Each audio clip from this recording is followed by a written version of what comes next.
All right, everybody, welcome to the How to Sell Insurance podcast. My name is Ryan Federico.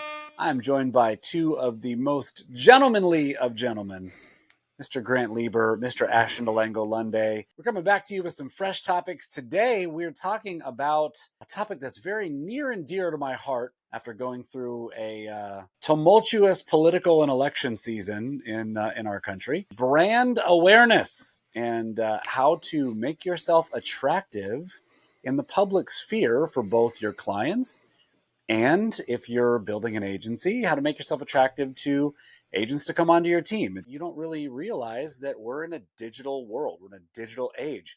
Your clients are looking you up when you set an appointment with them and you say, hey, I've got a license and I've been background checked by the state, and they're doing a search on your name. They're looking for the company that you said you're from. And if they're not finding anything, if they're not coming up with a LinkedIn page even, or a social media page, well, you can probably have some problems. We want to share some tips and tricks and things, some tools and resources that have worked for us to brand ourselves individually, that are amazing landing places for clients to look you up on and feel comfortable working with you and get some credibility going.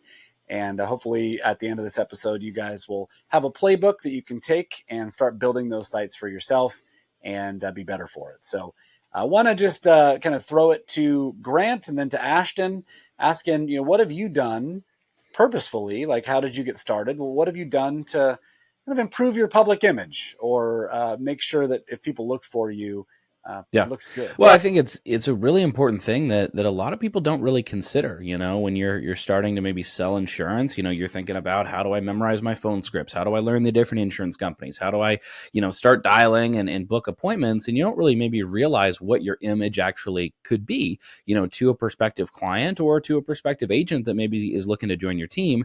And I think the first thing is we all have, or most people have, some basic social media things like Facebook and Instagram. Those are probably the two most universal, sites, platforms that people are on. And so, the first thing, and we were talking about this, Ryan, is, what does your Facebook look like? If someone was to Google your name, and that's what you should do, you should Google your own name and see what pops up. If you Google my name, you're going to see my Facebook, my Instagram, my LinkedIn, you're going to see my careers page. And you want to make sure that image that you have is going to provide a clear message for what you want to provide to people. You want people to understand that you're a professional. You want them to understand that you are someone who's, licensed through the state. You want them to understand that you're someone who appears very neutral on topics. This is a very important thing, especially on Facebook, because people, I know you can adjust your settings and you can make stuff private, but nothing is really private if it goes on Facebook. You want to make sure that you're not going on there and having some big rant about your opinion, whether, whatever side it is, because when you're in sales, you need to be able to communicate and connect to a wide audience. Doesn't matter what side of the aisle they're on. It doesn't matter where they stand on different issues. You need to be able to connect to everybody, because you could allow some strong opinion that you have that you're totally entitled to, and you can absolutely discuss it with your friends and family behind closed doors, but out in the world could affect your business. So think like a business owner and be attractive to everybody. Man, it's such a great point. And I want to make this clear, before Ashton kind of jumps in and talks about the things that he's done, because I know Ashton's branded himself really well in the public eye and is in a lot of insurance groups and represents himself really well. But that point that you just made, we're not saying that you shouldn't have opinions. We're not saying that you shouldn't be passionate about political issues or passionate about religion, or something like that. It's more like I go to somebody's Facebook page that I know is in the industry, and they're just like, these piece of Democrat, and then they're like, I wonder why nobody's buying from me. These clients are all broke. It's like, nah, man, they just viewed you and they don't want to work with you. Right? They just saw your opinions and they were just like, who the hell would ever want to trust this guy with my future and my family's security? Nobody wants to work with you if you do that. If you're throwing opinions out there like the evil Democrats and the Republicans are bankrupting our country and they're fascists, well, guess what?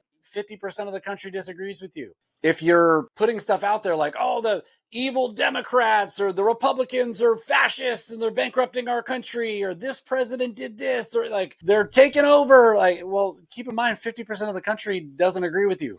If you're trying to grow an agency, you're trying to help families, you're trying to cast a wide net, you can't do things that cut off 50% of your potential client base, your potential agent base. And are you presenting yourself as someone that's fun to work with, as somebody who's reasonable, as someone who's balanced and easy to follow? And but Ashton, what have you been doing, man? You've done a lot to boost your public image, man, and your reputation is stellar online. I think the first key piece is just, how do you want to be perceived? And are you okay with that? And the biggest piece there, whether you're attracting clients, whether you're attracting agents, that's the number one thing. So for me, I have zero issue that, my background is a bachelor's in pastoral ministry, getting master divinity. Like I have zero issue at all of that being any and everywhere. And if, for me, especially on a hiring side, if someone goes, hey, I don't want to work with someone that's their background, well, great. I probably just wouldn't have talked to you in the first place because you would have never applied to my job ad. You would have, or when you came to my job interview, you would have left real quick. I don't want to work with someone that doesn't want to work with me and who I am to the core of me, on a hiring side. It's just not going to work out. It doesn't mean that my company I work for, whatever insurance agency, brokerage, captive play, it doesn't mean that it's not a great place to work. But with me as their, if we do very, very, typical corporate world language, me as their manager, me as their boss, that might not be a great fit. But just because they're not a fit for the McDonald's on First Street doesn't mean the McDonald's on 7th Street doesn't have a better, fit for them in terms of management style or personality, etc. So when I'm posting those things online, whatever it is, personal life, etc., like that's what I'm attracting to. And I've had many people reach out to me just simply because they go, hey, we see you're someone who's successful in business and you're extremely similar to me, extremely similar to the type of person that I want to work for in business, someone who is a Christian or someone, whatever the case is. And there's a lot of that I do attract. And there's a lot of the people that it's the opposite, but I'm okay with not attracting the opposite. If someone goes, hey, I don't want to work with you because of that doesn't hurt my feelings. So if you're going to post things on social media, you have to be okay with the adverse as well as what you're putting out. Well, I think there's a big gap here too. That's like when you're representing yourself in the public eye, you're not saying I don't work with Muslims. Yeah. Right? You're not saying like Muslims and Jews are bad. Yeah. You're just like, hey, this is my faith, and I help a lot of people, and I'm here to help you, and like it's not exclusionary. And so we need to be careful with the language that we're putting out there. Are we leading with a language of exclusion, like X people are bad, or are we leading with this is what I believe, right? And I think everybody is well developed enough to kind of know what the difference is between there. But if you Absolutely. don't know what the difference is, probably ask for some help, get some opinions from somebody who thinks a little bit different than you about how you're representing yourself online. I think it's really important, like men in particular. You may be single and you may have a public profile that is looking for love, let's say, right? That's maybe you have some pictures that if you were going in for a job interview and they were pulling up your social media, you may not want to have on there. Well, guess what? Like the clients that are researching you are seeing those pictures too. Women, like you may have some pictures that are the same way, right? That maybe you're not dressed in the way that you would hope that if you went to a job interview, the CEO of the company would be looking at your social media profile and go like, whoa, I don't know, we're going to have some HR violations here. Your clients are seeing that, right? Like the people that you book meetings with, especially like think about it like this, like you're booking a meeting with a family, with a husband and wife or something like that. And they go, oh, we're inviting this into our house or we're inviting this online. you may not be the type of person they want to work with. If they can't find you, or if what they find looks bad, you're going to have a tough time recruiting people. You're going to have a tough time getting clients to show up. I'll also just throw out for myself. I love what you said about how do you want to be perceived and what are you going for? So if you like, for me, I focused on a lot of advanced markets. Well, I want to make sure that when somebody is looking at my LinkedIn profile, or if somebody's looking at one of the websites that I have set up or something like that, that they're viewing me as an expert. They see my licenses, they see my education, they look at my background, they see reviews of clients who've worked with me, they see credibility. And this stuff is really easy to set up. Every one of you can get a Google My Business page, right? You can send it right to your address, and you can talk to your friends and family and say, hey, leave a review on my Google page. Every client that you meet with, you can go, hey, if you enjoyed your experience with me, can you leave a review on my Google page? And you'll get a lot of clients that appreciate the help that you've given them. And all of a sudden you've got 50 or 60 reviews. And now when people Google you, or when people search for your name on social media, guess what pops up? A great reputation, somebody that they want to work with. Probably get more people showing up for your appointments too. So let's start with, we'll go the other way. Ashton, have you done anything like that as far as like public, like Google pages or business pages, or, anything like that? And what was your experience with it? Yeah, I've done some, like Google My Business is the easiest. I think it's renamed now. However, it's great to go, and obviously, I mean, I feel like it's probably without saying, but in case it isn't, send the review link to the people that had a great experience with you. Not the guy that maybe cussed you out during your appointment. Yeah. And I was like, you're a loser. Don't be like, hey, I'd love for you to leave a review on my website. Like, don't do that. But those ones that you have that great rapport with, oh my God, I'm so thankful you helped me. Absolutely. Go send them a link and let them have those client testimonials. It definitely doesn't hurt. Now, is it anything that you're going to see an immediate, oh my goodness, I'm putting all this in, and next week you have 34 people that call you? No. But it's something that builds over time, and it gives you a really great reputation, especially over time. And I've had people reach out to me, go, hey, yeah, I was Googling insurance, places get insurance in this area, and you were one of the businesses that came up. You had a lot of reviews, definitely way more than anyone else. I think we have like 50 reviews. There's nothing crazy, but definitely way more than anyone else. And all of them were positive, and all of them are 5 stars review, except one, which is a 4-star. Oh, like, who gave you a 4-star? I know. I was like, yeah, great appointment. Everything was great. That was the review. Like, everything was great. Loved Ashton. It was awesome. And it was 4 stars.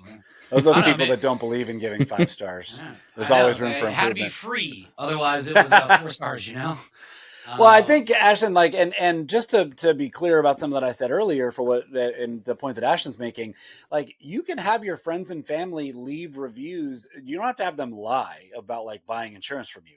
You can just say, Ashton's a trustworthy person, right? Ashton's really easy to talk to. Like, just leave a review about you as a human being on your Google My Business page and start your 5-star reviews so that people can find you.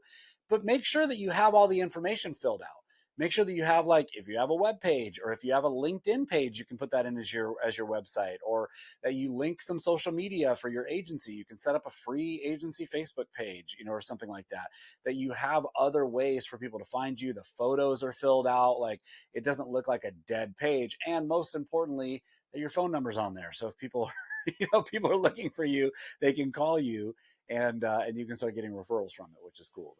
So I mean, first of all, just to kind of maybe close the chapter on the personal side, because I think we kind of talked a lot about like sort of what not to do. And I think one of the things that I want to make sure people, take away from this is like, posting is positive in general. Having a presence is general. Knowing that, like, other people being able to see that you like to do fun stuff, you like to go on vacations, you have hobbies and interests, that's a relatability tool, because you want to connect with people. You don't want to drive a divide by picking some stance that you have and then alienating 50% of your audience, but you do want to show those interests that you have, like Ashton mentioned, that he's, letting people know that he does. And so that's a positive thing. Just like, sometimes people think like, oh, if I have a kid that's maybe crying in the background, or I've got a dog that barks, that might come off as unprofessional. And it's like, well, actually, that can be a point of building a relationship, because your clients are people who are sitting in their home just like you are, and you're running your business from home, and you can relate that together. So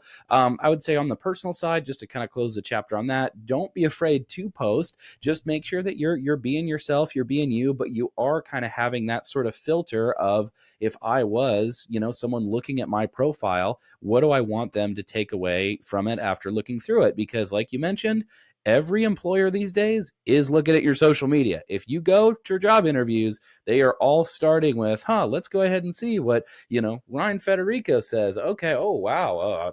I don't know if I want that kind of opinion in my company, right? So you want to be careful there. But as you transition into the business side of things, so if you Google the Lieber Agency, you're going to see 35 five-star reviews. How did I get those reviews? Well, I first of all asked some friends and family to go on there and leave a review to get it started. And then I've just started to kind of ask clients. And I'll be honest, I've been pretty bad at this. I should have like 3,400 five-star reviews, not 34. But like, if you start asking your clients, after you do a good job for them, hey, listen, as part of asking for referrals, hey, it would really mean a lot to me. I appreciate you let me, help your family. Would you mind if I sent you a link to just go on there and write a little review about how I helped you? You can actually go on, and there was a client whose husband passed away. I was able to help her get a death claim. She wrote this long, really nice story about how I spent a few months really fighting for her to get that check. And, we were able to get her taken care of. That is something that I'm obviously very proud of, but that's something where other clients can look at and go, okay, this guy obviously takes care of people the right way. I can trust him to take care of my family. So when we start on kind of the business side of things, I do have a business Facebook page. That's something I definitely encourage everyone to do. Having some consistent posting on there, setting up. Also, I have a business LinkedIn page, and then I do have a website. And so just having a couple of these basic things, that you have as points of credibility, where if somebody wants to say to you, hey, do you have a website I could look like? Yeah, absolutely. Go to the libraagency.com. And one of the things that's so awesome about our company is we have a website in a box that you can pay, $40 a month for, and they'll set you up with every single thing you need to have a professional website. You don't have to go manage it and host it yourself and try and build it and all that. So I think it's really important to have, kind of that business presence, because we are business owners here. Most people, like our audience here, you're self-employed insurance salespeople. And that means that you need to have your own business presence and making sure you have some business pages. And even if maybe you're not like an agency owner, you can still designate a business page as, your agency, whatever you'd like to name it. Yeah, and listen, there's a lot of resources that are out there. It's becoming easier and easier and easier to get a public presence, even if you're not super technologically advanced and you think that maybe you're a little bit old school. It's becoming easier and easier to get these tools. As Graham mentioned, we have an amazing opportunity within our company where it automatically creates a landing page for you with branded emails and virtual business cards and booking calendars and like really, really cool stuff that is really cheap, and they set it up for you.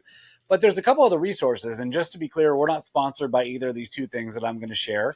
We think that they're great and they're awesome. We'll link their links down in the description of this video.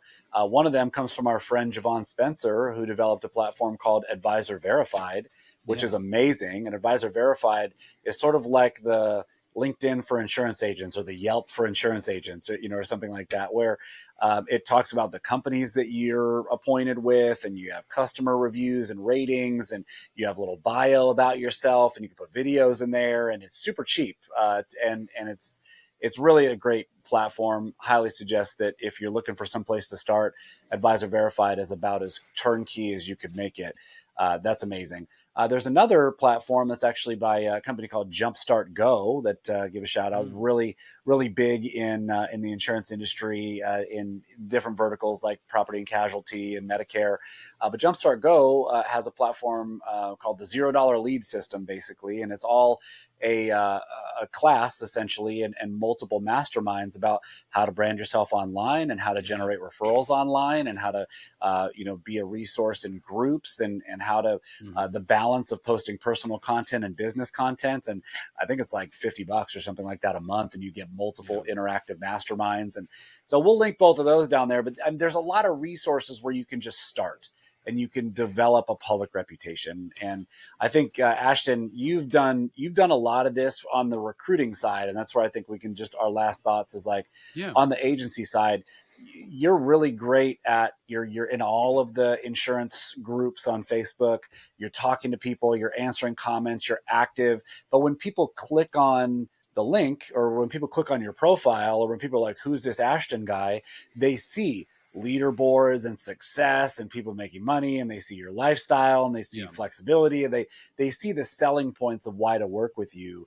And it's just been an amazing tool for you. So what are you looking for, like when you're branding yourself as an agency, as an attractive place for agents to come? Yeah, absolutely. And those two resources are great. I mean, Javon is great. David and Ellie Denning are great. Both of those programs are amazing. But and it really just comes back to what we said in the beginning, which was simply, hey, you want to put content out there of how you want to be viewed. And it's the same thing here. When I'm in those groups, I'm interacting exactly how I want to be seen.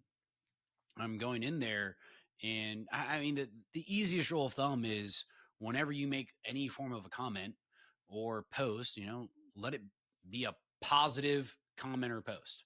If I'm going in there and it's negative, well, I have a chance that I might not be perceived in the best light.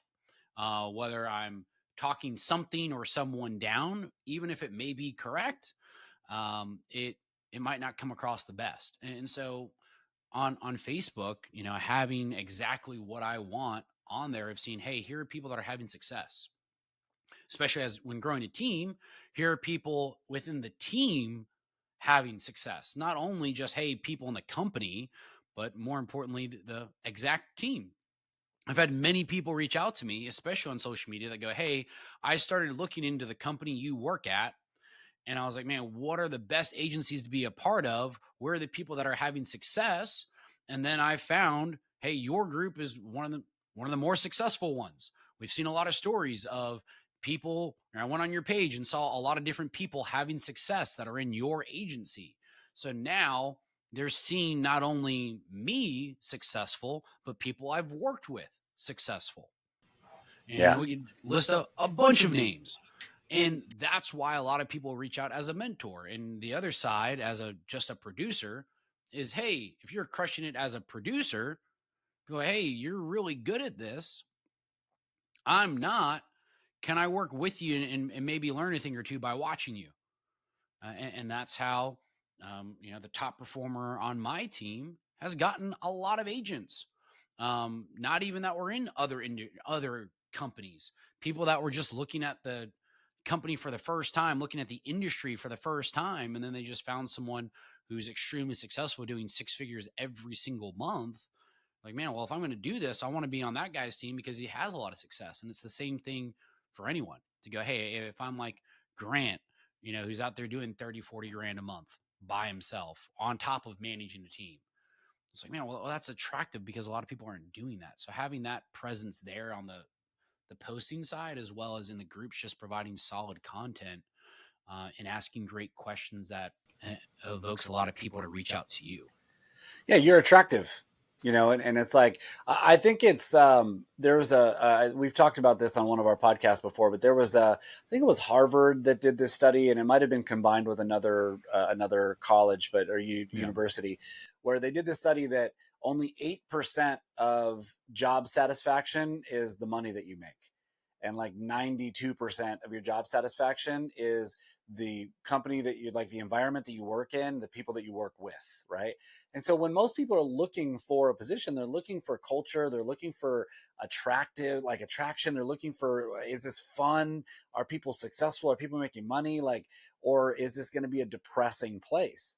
And if all of your social media is just like depressing, bland, like not celebratory and not like recognizing people, like people love recognition. And so like if you're prospectively, looking at agents, or agents are prospectively looking at you to join your team, what are they seeing? Like, are they seeing success? Are they seeing fun? Are they seeing jokes? Are they seeing people smiling? Like, or are they seeing, kind of sad, bland content, or nothing at all, which they will just assume is sad, bland content, right? So, how are you perceived when you're recruiting people, Grant? What do you think? Final thoughts would be just start with looking at, what is my profile if I am someone outside looking in, and how can I make just a little bit of changes to be maybe a little bit more cognizant of what I'm posting, how people are going to interpret it, and who I'm really looking to attract. And as you start doing that, you're going to find that we are all naturally attractive in our own way. And you just got to be you, but be the smart version of you when you're putting yourself in a public light, because we all know how you could get on TMZ, if you're a celebrity and you just do something that was well intentioned and it can be totally misinterpreted. So it's kind of the same thing in our business on a small scale. So that's it, buddy. Man, I agree 100%. Go through any social media profiles you have, even that old Pinterest board that you forgot about, that you put a bunch of pictures of the guys from Twilight with no shirts on, if it looks like my Pinterest board. And, like just be like, look at what's out there about you right now. Like, how are you presenting yourself? Delete some old pictures that you probably shouldn't be up there. Put some new pictures up there that paint you in a different light.